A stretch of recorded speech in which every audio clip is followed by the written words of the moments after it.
نحمده ونصلي على رسوله الكريم اما بعد فاعوذ بالله من الشيطان الرجيم بسم الله الرحمن الرحيم رب اشرح لي صدري ويسر لي امري واحلل عقدة من لساني يفقهوا قولي۔ السلام علیکم ورحمۃ اللہ وبرکاتہ۔ ناظرین، پروگرام دعا کیجئے کے ساتھ آپ کی خدمت میں حاضر ہیں۔ آج ہم انشاءاللہ آپ کے ساتھ نماز کی دعاؤں کے بارے میں گفتگو کریں گے۔ نماز اللہ سبحانہ وتعالیٰ کی عبادت کا بہترین طریقہ ہے۔ نماز میں انسان اللہ کا ذکر بھی کرتا ہے، اللہ سے دعائیں بھی کرتا ہے، اللہ سبحانہ وتعالیٰ کے سامنے عاجزی اور انکساری کا اظہار بھی کرتا ہے، رکوع اور سجدہ بھی کرتا ہے، اور اپنی حاجات بھی اللہ تعالیٰ کے سامنے پیش کرتا ہے۔ حقیقت یہ ہے کہ کائنات کی ساری چیزیں اللہ تعالیٰ کے آگے جھکی ہوئی ہیں، اس لیے انسان کے لیے بھی یہی بہترین ہے کہ وہ بھی اللہ تعالیٰ کے آگے جھک جائے، اور اس لیے بھی جھک جائے کہ نماز ایک فرض عبادت ہے۔ قرآن مجید میں اللہ تعالیٰ فرماتے ہیں، اور انہیں اس کے سوا حکم نہیں دیا گیا کہ وہ اللہ کی عبادت کریں، اس حال میں کہ اس کے لیے دین کو خالص کرنے والے، ایک طرف ہونے والے، اور نماز قائم کریں اور زکوٰۃ دیں، اور یہی مضبوط ملت کا دین ہے۔ یعنی اصل دین یہی ہے کہ انسان کے اندر اخلاص ہو، انسان اپنے دل کو اللہ تعالیٰ کی طرف راغب کرے، اپنے باقی اعضاء کو نماز کی صورت میں اور اپنے مال کو، یعنی بدنی اور مالی عبادات اللہ سبحانہ وتعالیٰ ہی کے لیے خالص کر لے۔ پھر اسلام کا دوسرا بڑا رکن ہے نماز۔ اسلام کی بنیاد 5 چیزوں پر ہے، جن میں سب سے پہلے توحید ہے، اور پھر دوسرا ذکر نماز کا آتا ہے۔ نبی صلی اللہ علیہ وسلم نے بار بار اس کی تلقین فرمائی۔ ایک دیہاتی آپ کی خدمت میں حاضر ہوا اور عرض کیا، یا رسول اللہ صلی اللہ علیہ وسلم، اسلام کیا ہے؟ آپ نے فرمایا، دن رات میں 5 نمازیں پڑھنا۔ اس نے پوچھا، کیا ان کے علاوہ بھی مجھ پر کوئی نماز فرض ہے؟ آپ نے فرمایا نہیں۔ تو گویا یہ ایک بیسک منیمم ریکوائرمنٹ ہے کہ ہر انسان اپنے رب کے سامنے، یعنی ہر مومن اپنے رب کے سامنے دن میں 5 بار جھکے اور وقت کی پابندی کے ساتھ حاضری دے۔ پھر اسی طرح اللہ سبحانہ وتعالیٰ دن میں 2 بار فرشتوں سے بندوں کی نمازوں کی رپورٹ لیتے ہیں، خبر لیتے ہیں۔ رسول اللہ صلی اللہ علیہ وسلم نے فرمایا، تمہارے پاس دن اور رات میں فرشتے باری باری آتے ہیں، اور وہ نماز فجر اور نماز عصر میں جمع ہوتے ہیں۔ جو فرشتے رات کو تمہارے پاس رہیں وہ آسمان پر جاتے ہیں، تو ان کا رب ان سے پوچھتا ہے، حالانکہ وہ اپنے بندوں کا حال خوب جانتا ہے، کہ تم نے میرے بندوں کو کس حال میں چھوڑا؟ وہ کہتے ہیں، ہم نے اس حال میں چھوڑا کہ وہ نماز پڑھ رہے تھے، اور اس حال میں ان کے پاس پہنچے کہ وہ نماز پڑھ رہے تھے۔ تو اللہ سبحانہ وتعالیٰ انسان سے کوئی رزق نہیں چاہتے، تو اللہ سبحانہ وتعالیٰ نے بندوں کو پیدا ہی اپنی عبادت کے لیے کیا ہے۔ وہ ان سے دنیا کا مال یا رزق نہیں چاہتے، وہ چاہتے ہیں کہ بندے اپنی بندگی کا ثبوت دیں، اور اس کے لیے وہ طریقہ اختیار کریں جو اللہ تعالیٰ نے خود ان کو اس کام کے لیے سکھایا ہے، یعنی نماز۔ پھر اس کے علاوہ یہ بات بھی یاد رہے کہ نماز صرف ایک فریضہ ہی نہیں، یا نماز صرف اللہ سبحانہ وتعالیٰ کا حکم ماننا ہی نہیں، بلکہ نماز انسان کے گناہوں کی آگ کو بجھانے کا کام بھی دیتی ہے، یعنی خود انسان کے لیے پیوریفیکیشن اور تزکیہ کا کام کرتی ہے، اور اس کو برے انجام سے بچاتی ہے۔ رسول اللہ صلی اللہ علیہ وسلم نے فرمایا، جب ہر نماز کا وقت شروع ہوتا ہے تو ایک منادی کو بھیجا جاتا ہے، یعنی جو آواز لگاتا ہے، وہ یوں اعلان کرتا ہے، آدم کے بیٹو اٹھو اور اس آگ کو بجھاؤ جو تم نے اپنے نفسوں کے لیے جلائی ہے۔ تو وہ کھڑے ہوتے ہیں اور وضو کرتے ہیں، تو ان کی آنکھوں سے گناہ جھڑ جاتے ہیں، اور جب وہ نماز پڑھتے ہیں تو اس اور سابقہ نماز کے درمیانی وقفے میں ہونے والے گناہ بخش دیے جاتے ہیں۔ پھر وہ لوگ گناہ کر کے آگ جلاتے ہیں۔ جو ہی ظہر کی نماز کا وقت ہوتا ہے تو اعلان کرنے والا اعلان کرتا ہے، بنو آدم اٹھو اور اس آگ کو بجھاؤ جو تم نے اپنے نفسوں کے لیے جلائی ہے۔ اور یہ اعلان سن کر وہ کھڑے ہوتے ہیں، وضو کرتے ہیں، نماز پڑھتے ہیں، تو اس نماز اور سابقہ نماز کے مابین ہونے والے گناہ بخش دیے جاتے ہیں، اور اسی طرح باقی تمام نمازوں کے وقت بھی ایسا ہی ہوتا ہے۔ پھر یہ بھی یاد رہے کہ قیامت کے دن انسان سے سب سے پہلا سوال نماز کے بارے میں ہوگا۔ حدیث میں آتا ہے کہ اللہ تعالیٰ فرشتوں سے فرمائے گا، حالانکہ وہ خود ہی خوب جاننے والا ہے، کہ میرے بندے کی نماز دیکھو کہ کیا اس نے اس کو پورا کیا ہے یا اس میں کوئی کمی ہے۔ چنانچہ اگر وہ کامل ہوئی تو پوری کی پوری لکھ دی جائے گی، اور اگر اس میں کوئی کمی ہوگی تو اللہ تعالیٰ فرمائے گا، دیکھو کیا میرے بندے کی کچھ نوافل بھی ہیں، یعنی ایک فرض کی کمی نوافل سے پوری کی جائے گی۔ اگر نفل ہوں گے تو اللہ تعالیٰ فرمائے گا، میرے بندے کے فرضوں کو اس کے نفلوں سے پورا کر دو۔ پھر اسی انداز سے دیگر اعمال لیے جائیں گے۔ پھر اسی طرح یہ ہے کہ باقی اعمال کی درستگی کا انحصار بھی نماز کی درستگی پر ہے، کیونکہ نماز میں انسان دراصل اللہ سبحانہ وتعالیٰ کے حضور حاضر ہوتا ہے اور اس بات کا وعدہ کرتا ہے کہ ایاک نعبد، صرف تیری ہی ہم عبادت کرتے ہیں۔ اور پھر اگر نماز کے بعد یعنی سلام پھیرنے کے بعد وہ اللہ تعالیٰ کی باتیں ماننے سے انکار کرتا ہے یا اللہ تعالیٰ کی نافرمانی کرتا ہے تو پھر ایک طرح سے وعدہ خلافی کرتا ہے، اور پھر تھوڑی دیر کے بعد دوبارہ وقت ہو جاتا ہے تو دوبارہ اللہ تعالیٰ کے پاس جاتے ہوئے پھر وہ شرماتا ہے، گھبراتا ہے، اور جب وہ کہتا ہے ایاک نعبد و ایاک نستعین تو گویا اللہ تعالیٰ کو راضی کرتا ہے، لیکن پھر وہ بھول جاتا ہے اور پھر دوبارہ۔ تو اس طرح نماز انسان کو مسلسل گناہوں سے پاک کرتی رہتی ہے، بری عادات سے پاک کرتی رہتی ہے، اللہ تعالیٰ کی عبادت کے قابل بناتی ہے، اور پھر یہ بھی کہ نہ صرف یہ کہ انسان کی دنیاوی حالت کو درست کرتی ہے بلکہ قبر میں بھی اس کے لیے روشنی کا ذریعہ ہوگی، اس کی حفاظت کا ذریعہ ہوگی۔ اور قبر میں بندے کی حسرت کیا ہوگی؟ ابو ہریرہ کہتے ہیں کہ نبی صلی اللہ علیہ وسلم ایک قبر کے پاس سے گزرے اور اسے حال میں ہی دفن کیا گیا تھا، تو آپ نے فرمایا، یہ 2 رکعتیں جو کتنی خفیف ہوتی ہیں اور تم لوگ انہیں حقیر اور زائد سمجھتے ہو، یعنی 2 نفل پڑھتے ہوئے گھبراتے ہو، لیکن وہ 2 رکعتیں اگر یہ صاحب قبر اپنے عمل میں زیادہ کر لیتا تو اس کی نظر میں باقی تمام دنیا سے بھی زیادہ اس کو محبوب ہوتی۔ یعنی اگر وہ یہ نماز پڑھ لیتا تو اس وقت اس کو یہ نماز یعنی 2 رکعتیں جو ہیں ہر چیز سے زیادہ پیاری ہوتی جو اس وقت اس کے پاس ہے۔ یہ بھی یاد رہے کہ نبی صلی اللہ علیہ وسلم کے آخری الفاظ نماز کے بارے میں تھے، اور اسلام میں بچوں کو بھی سب سے پہلے دین کی جو چیز سکھانے کی ضرورت ہے وہ نماز ہی ہے، یعنی عملی زندگی میں۔ چونکہ اس نماز کے بہت سارے فائدے ہیں، اس لیے انسان کو نماز شوق کے ساتھ پڑھنی چاہیے اور اس کو اپنے اوپر بوجھ نہیں سمجھنا چاہیے۔ نماز اللہ سبحانہ وتعالیٰ کی رحمت کا ذریعہ ہے۔ اللہ تعالیٰ فرماتے ہیں وَأَقِيمُوا الصَّلَاةَ وَآتُوا الزَّكَاةَ وَأَطِيعُوا الرَّسُولَ لَعَلَّكُمْ تُرْحَمُونَ، نماز قائم کرو، زکوٰۃ ادا کرو، رسول کی اطاعت کرو تاکہ تم پر رحم کیا جائے۔ نبی صلی اللہ علیہ وسلم نے فرمایا، جب تم میں سے کوئی شخص نماز کے لیے کھڑا ہوتا ہے تو اللہ تعالیٰ کی رحمت اس کی طرف متوجہ ہوتی، یعنی وہ رحمت کا مستحق ہو جاتا ہے، اور ایسے بندے سے اللہ سبحانہ وتعالیٰ خوش ہوتے ہیں، کیونکہ ایسے لوگ اللہ تعالیٰ کو راضی کرنے کے لیے دوڑ دھوپ کر رہے ہوتے ہیں۔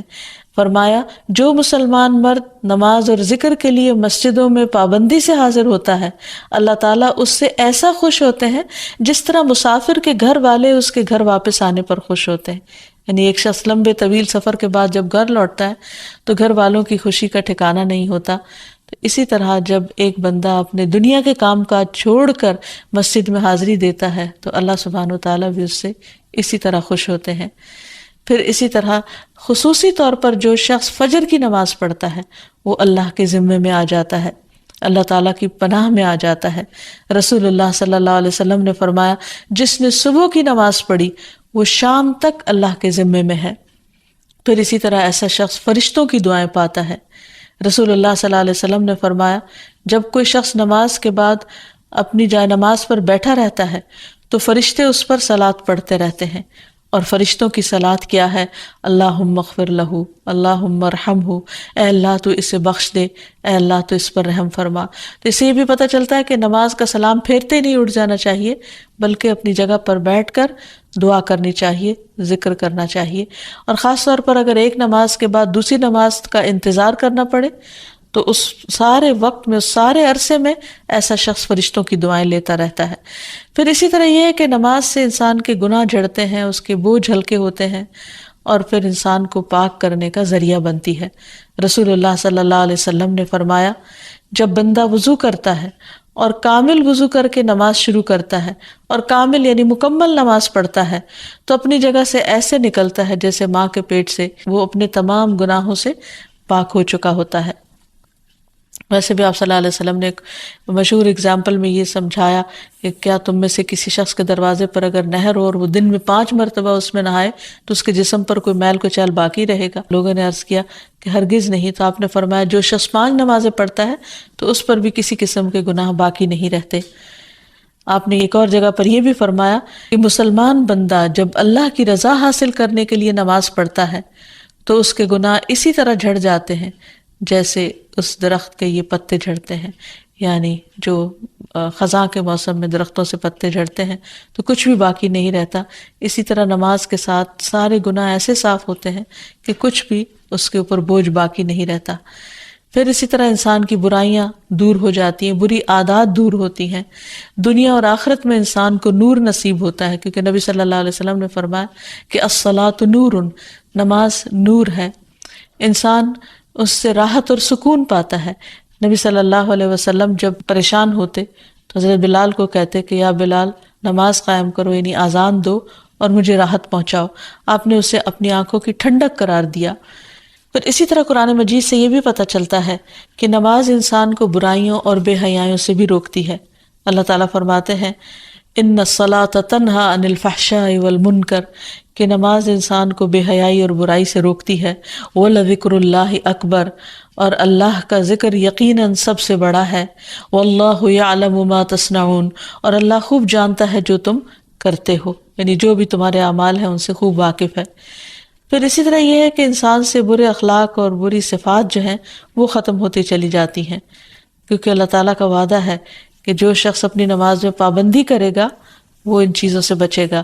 ان الانسان خلق ہلوعا اذا مسہ الشر جزوعا واذا مسہ الخیر منوعا الا المصلین الذین هم علی صلاتهم دائمون۔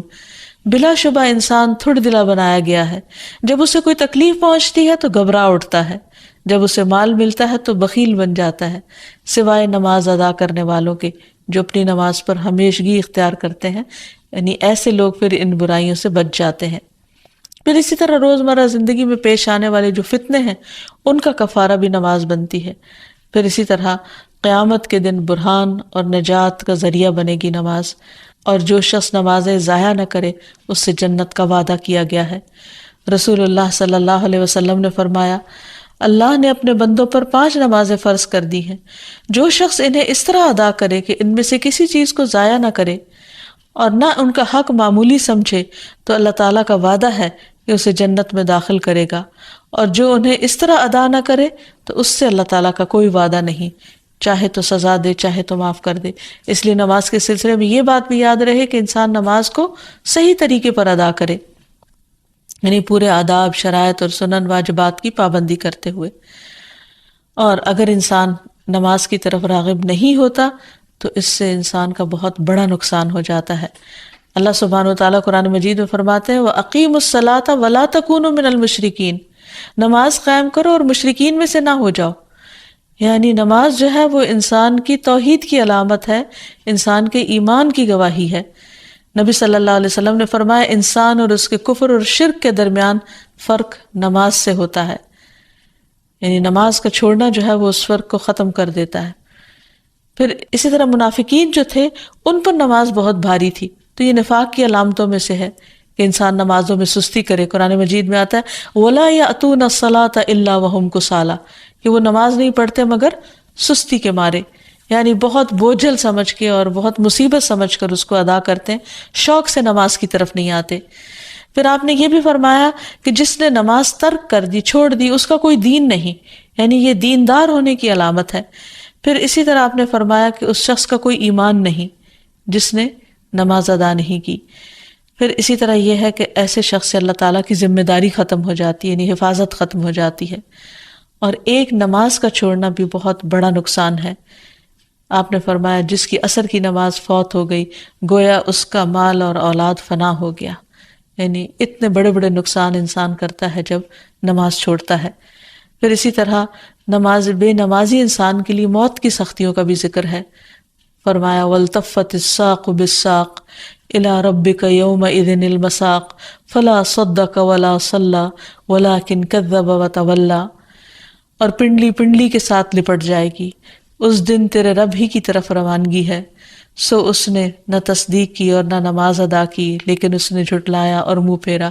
یعنی یہ موت کے دن کا منظر ہے کہ اس وقت انسان کی حالت کیا ہوگی اگر وہ دنیا میں اللہ کی عبادت نہیں کرتا اور نماز نہیں پڑھتا. اسی طرح نماز سے غافل جو ہے اس کے لیے قبر میں بھی سزا بتائی گئی. سمرہ بن جندب کہتے ہیں کہ خواب بیان کرتے ہوئے نبی صلی اللہ علیہ وسلم نے فرمایا کہ ایک شخص کو دیکھا آپ نے کہ جس کا سر پتھر سے کچلا جا رہا تھا. وہ قرآن کا حافظ تھا مگر وہ قرآن سے غافل ہو گیا تھا اور فرض نماز پڑھے بغیر سو جایا کرتا تھا. یعنی ایون اگر کسی نے قرآن مجید حفظ کر رکھا ہے تو وہ بھی فائدہ نہیں دے گا جب تک کہ انسان نماز کی پابندی نہ کرے. پھر اسی طرح قرآن مجید میں ان لوگوں کے لیے بھی وعید ہے جو نمازوں کو ضائع کر دیتے ہیں. فرمایا فویل للمصلین الذین هم عن صلاتهم ساہون. پھر ایسے نمازیوں کے لیے ہلاکت ہے جو اپنی نماز سے غافل رہتے ہیں. اس آیت کی تفسیر میں مصعب بن سعد کہتے ہیں کہ میں نے اپنے والد سے کہا ابا جان اللہ تبارک و تعالیٰ کا یہ فرمان ہے کہ الذین هم عن صلاتهم ساہون، تو ہم میں سے کون ہے جو نماز نہیں بھولتا اور کس کے دل میں خیالات نہیں گزرتے؟ تو انہوں نے کہا اس کا یہ مطلب نہیں بلکہ اس آیت سے وقت کا ضائع کرنا مراد ہے کہ انسان فضول کاموں میں لگا رہے یہاں تک کہ نماز کا وقت چلا جائے، قضا ہو جائے یا بہت تاخیر کر دے انسان. اور پھر اہل جہنم سے لوگ، اور قیامت کے دن جب اہل جہنم سے یہ پوچھا جائے گا ما سلککم فی سقر، تم نے جہنم میں تمہیں کیا چیز لے گئی؟ قالوا لم نک من المصلین، تو وہ کہیں گے کہ ہم نماز پڑھنے والوں میں سے نہ تھے. ولم نک نطعم المسکین، اور ہم مسکین کو کھانا نہیں کھلاتے تھے. وکنا نخوض مع الخائضین، اور ہم بحثیں کرنے والوں کے ساتھ مل کر بحثیں کیا کرتے تھے. دین کو ہم نے صرف بحث مباحثے کی چیز بنا رکھا تھا، عمل کی نہیں، ایمان کی نہیں. تو اس لیے بہت ضروری ہے کہ انسان نمازوں کی پابندی کرے اور درست طریقے پر ان کو پڑھے. لیکن اگر کسی وجہ سے غفلت ہو رہی ہو یا انسان کا دل نہ چاہتا ہو یا اس کے لیے بوجھل ہو رہی ہو تو انسان اللہ تعالیٰ سے دعا مانگے کہ اللہ تعالیٰ مجھے خشوع و خضوع والی نماز نصیب فرما، کیونکہ اللہ تعالیٰ کا وعدہ ہے قد افلح المؤمنون الذین هم فی صلاتهم خاشعون، یقیناً فلاح پا گئے وہ مومن جو اپنی نمازوں میں خشوع اختیار کرتے ہیں. اور پھر یہ دعا بھی پڑھتا رہے رب اجعلنی مقیم الصلاۃ ومن ذریتی ربنا وتقبل دعا. اے میرے رب مجھے بھی اور میری اولاد کو بھی نماز قائم رکھنے والا بنا، اے پروردگار میری یہ دعا قبول فرما لے. پھر اسی طرح یہ ہے کہ انسان فرض نماز کے بعد خصوصی طور پر دعا کرے کیونکہ وہ دعا کی قبولیت کا وقت ہوتا ہے. پھر ہر نماز کے بعد تسبیحات فاطمہ پڑھے، 33 بار سبحان اللہ، 33 بار الحمدللہ اور 34 بار اللہ اکبر. پھر معوذات یعنی سورۃ الاخلاص، سورۃ الفلق، سورۃ الناس پڑھے. پھر آیت الکرسی پڑھے. پھر نبی صلی اللہ علیہ وسلم کی سکھائی ہوئی دعائیں اللہم انت السلام ومنک السلام تبارکت یا ذا الجلال والاکرام. اے اللہ تو سراپا سلامتی ہے، تجھی سے سلامتی حاصل ہوتی ہے، تو بڑی برکتوں والا ہے اے جلال اور اکرام والے. پھر اس کے بعد رب اعنی علی ذکرک و شکرک و حسن عبادتک، اے میرے رب اپنا ذکر کرنے، شکر کرنے اور بہترین انداز میں اپنی عبادت کرنے میں میری مدد فرما. پھر اللہم اغفر لی ما قدمت وما اخرت وما اسررت وما اعلنت وما اسرفت وما انت اعلم به منی انت المقدم وانت المؤخر لا الہ الا انت. اے اللہ میرے سب گناہ اور میرے سب خطائیں معاف کر دے، جو میں پہلے کر چکا اور جو میں نے بعد میں کی، جو چھپے ہوئے کی اور جو ظاہر میں کی، جو میں حد سے بڑھا رہا اور جن کے بارے میں تو مجھ سے زیادہ باخبر ہے. تو ہی نیکی اور خیر میں آگے کرنے والا اور پیچھے کرنے والا ہے، تیرے سوا کوئی معبود نہیں. پھر اسی طرح لا الہ الا اللہ وحدہ لا شریک لہ لہ الملک و لہ الحمد وہو علی کل شیء قدیر. اللہم لا مانع لما اعطیت ولا معطی لما منعت ولا ينفع ذا الجد منک الجد۔ اللہ کے سوا کوئی معبود نہیں، وہ تنہا ہے، اس کا کوئی شریک نہیں، بادشاہت اسی کے لیے ہے اور اسی کے لیے تمام تعریفیں ہیں، اور وہ ہر چیز پر قدرت رکھنے والا ہے۔ اے اللہ، جو کچھ تو نے دیا ہے اسے کوئی روکنے والا نہیں، اور جو کچھ تو نے روک دیا اسے کوئی دینے والا نہیں، اور کسی مالدار اور نصیب ور کو تیری بارگاہ میں اس کا مال فائدہ نہیں پہنچا سکتا۔ پھر ایک اور دعا ہے جو نبی صلی اللہ علیہ وسلم نماز کے بعد پڑھا کرتے تھے، ہمیں بھی اس کی پابندی کرنی چاہیے۔ اللہم انی اعوذ بک من عذاب القبر، اللہم انی اعوذ بک من عذاب النار، اللہم انی اعوذ بک من الفتن ما ظہر منها وما بطن، اللہم انی اعوذ بک من فتنة الاعور الکذاب۔ اے اللہ، میں عذاب قبر سے تیری پناہ میں آتا ہوں، اے اللہ میں عذاب جہنم سے تیری پناہ میں آتا ہوں، اے اللہ میں ظاہری اور باطنی فتنوں سے تیری پناہ میں آتا ہوں، اور اے اللہ میں اس کان دجال کے فتنے سے تیری پناہ میں آتا ہوں جو بہت بڑا کذاب ہوگا۔ تو دعا ہے کہ اللہ سبحانہ وتعالی ہمیں نماز کی حکمتوں اور فائدوں کو سمجھنے کی توفیق دے، نماز کی پابندی کی توفیق عطا فرمائے، اور قبولیت والی نمازوں کی توفیق عطا فرمائے جن میں خشوع و خضوع ہو، اللہ کی یاد ہو، اور پھر نماز کے اندر اور نماز کے بعد بہترین اذکار کرنے کی توفیق عطا فرمائے۔ اللہ سبحانہ وتعالی ہم سب پر اپنی رحمت نازل کرے۔ ابن عباس رضی اللہ عنہما فرماتے ہیں کہ میں نبی صلی اللہ علیہ وسلم کی نماز کے مکمل ہونے کو تکبیر کی وجہ سے سمجھ جاتا تھا۔ اس سے کیا پتہ چلتا ہے کہ یہ تکبیر کیسے بولی جاتی تھی؟ اونچی آواز میں۔ یعنی اگر آپ گھر میں بھی نماز پڑھنے ہو تو سلام پھیرنے کے بعد کیا کریں؟ اللہ اکبر ایسے کر لیں۔ اس سے کیا ہوگا؟ بچوں کو، گھر والوں کو پتہ چل جائے گا کہ آپ نے سلام پھیر لیا ہے، اور اگر ان کو آپ سے کوئی کام ہوگا تو وہ بھی آسانی سے کر لیں گے۔ ٹھیک ہے؟ نبی صلی اللہ علیہ وسلم اور آپ کے صحابہ کا طریقہ کار کیا تھا کہ وہ فرض نمازوں کے بعد ذکر کرتے اور آواز بلند کرتے۔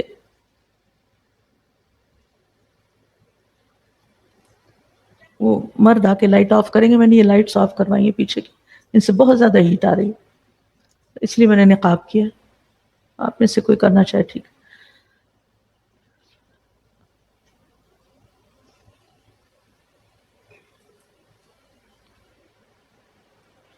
اچھا، اب اس کا کیا مطلب ہے کہ یہ فرض کے درجے میں کہ ہر وقت اونچی آواز سے ہی کہیں اللہ اکبر؟ کیا خیال ہے؟ اور جو اللہ اکبر اونچی آواز سے نہ کہیں، آپ اس کے پیچھے پڑ جائیں کہ تم نے اونچی آواز سے نہیں کہا، سنت کی مخالفت کی ہے، ایسا کریں گے؟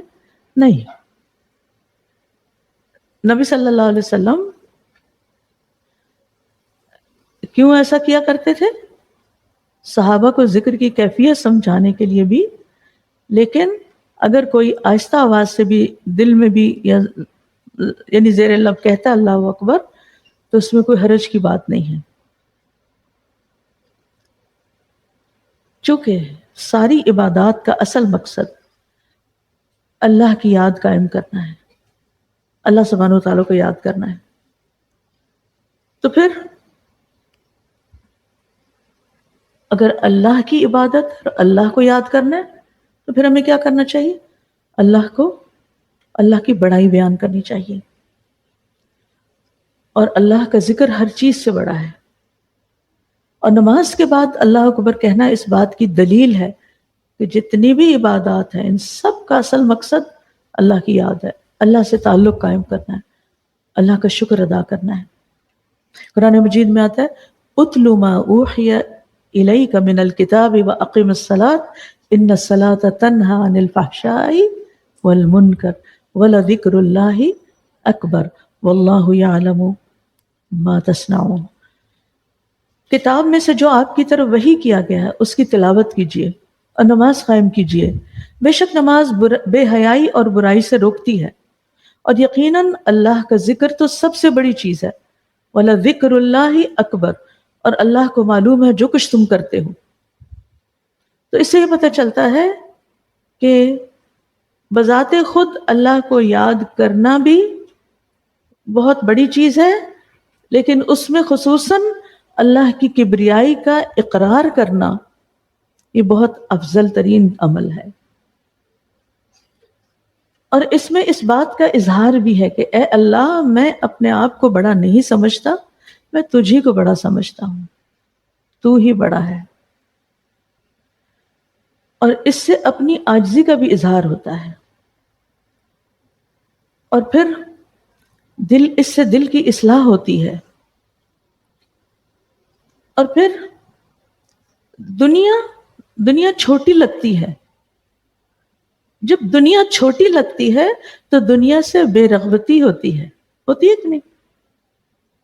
اس کے پیچھے ہم مرے نہیں جاتے، اس کی خواہشات کم ہو جاتی ہیں، جس کی وجہ سے ہماری زندگی آسان ہوتی ہے. جتنی زیادہ ہمارے دل میں دنیا کی محبت ہوگی نا، اتنے ہی زیادہ ہمارے غم ہوں گے. یہ دونوں چیزیں آپس میں لازم و ملزوم ہیں. غموں کی بنیاد دنیا کی محبت ہے، چاہے وہ مال ہو، اولاد ہو، زیب و زینت کے سامان ہو، جن کو بھی اللہ نے دنیا کہا ہے. سورۃ آل عمران میں آتا ہے نا کہ زین للناس حب الشہوات من النساء والبنین والقناطیر المقنطرة من الذهب والفضة والخیل المسومة والانعام والحرث ذلك متاع الحیات الدنیا. چھوٹی سی استعمال کی چیز ہے دنیا کی، چاہے کسی کے پاس قارون کا خزانہ ہی کیوں نہیں. جب انسان کے دل میں حقیقی معنوں میں اللہ کی بڑائی کا احساس پیدا ہو جاتا ہے تو پھر دنیا چھوٹی لگتی. پھر انسان ایسی چیزوں سے متاثر نہیں ہوتا اور ان سے روب نہیں کھاتا اور ان کی پیروی میں نہیں لگتا.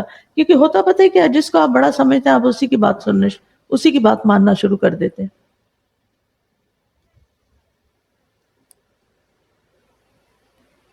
اللہ کی عبادت کا لطف صرف وہ اٹھا سکتا ہے جو اللہ کو بڑا مانتا ہو کہ اللہ ہر چیز سے بڑا ہے.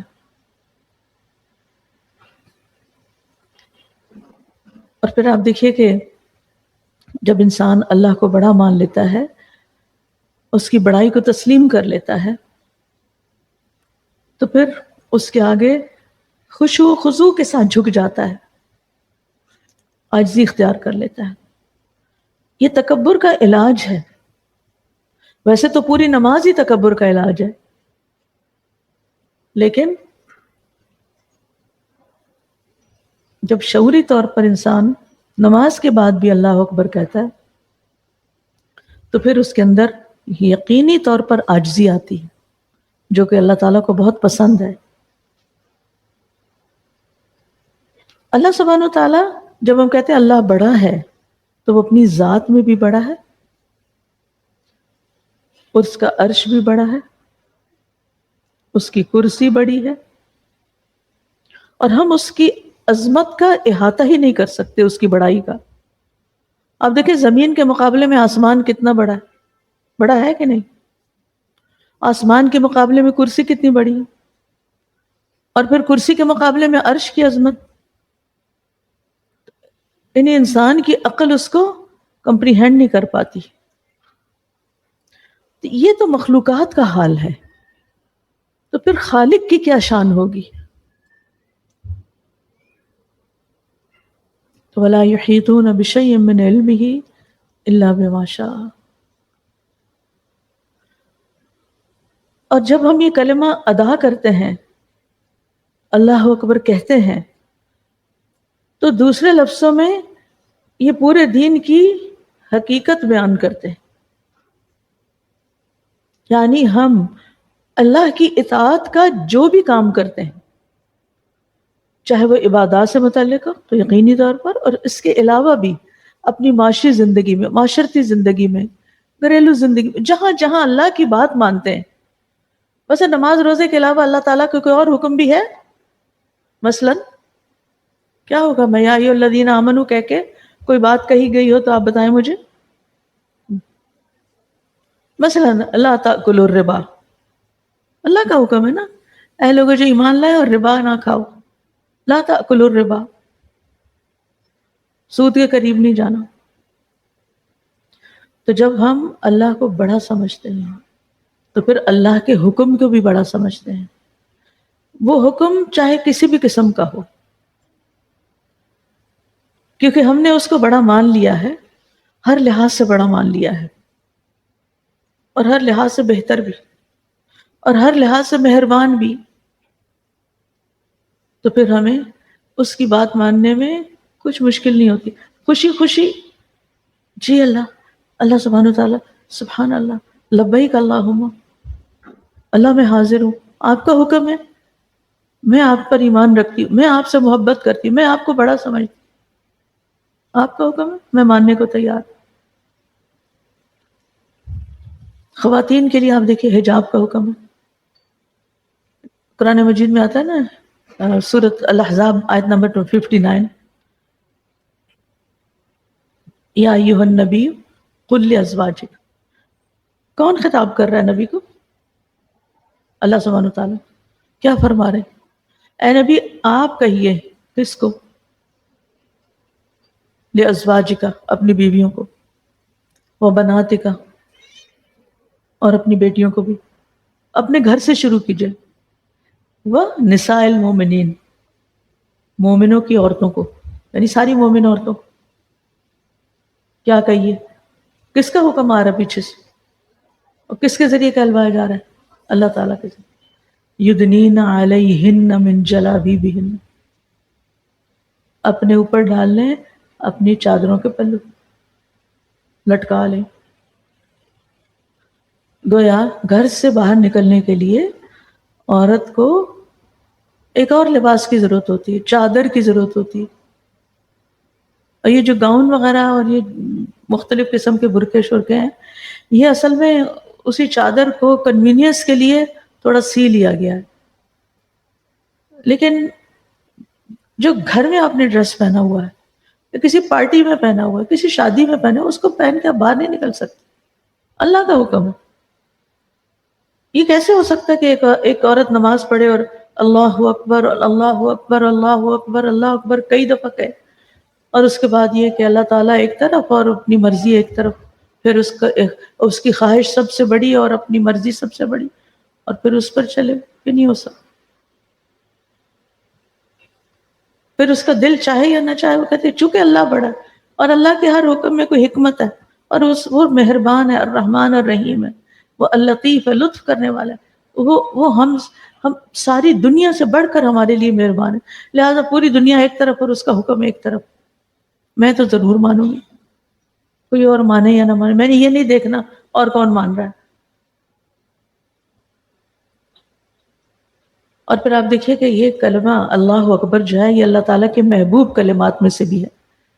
سمورہ بن جندب کہتے ہیں رسول اللہ صلی اللہ علیہ وسلم نے فرمایا، اللہ کے نزدیک سب سے محبوب کلمات 4 ہیں، سبحان اللہ، والحمد للہ، ولا الہ الا اللہ، واللہ اکبر، اللہ سب سے بڑا ہے۔ اور یہ گناہوں سے کفارہ بننے والا کلمہ بھی ہے، یعنی اللہ اکبر آپ کہتے ہیں تو اس سے آپ کے گناہوں کا کفارہ بھی ہوتا ہے، اور میزان میں بھی بھاری کلمات میں سے ہے۔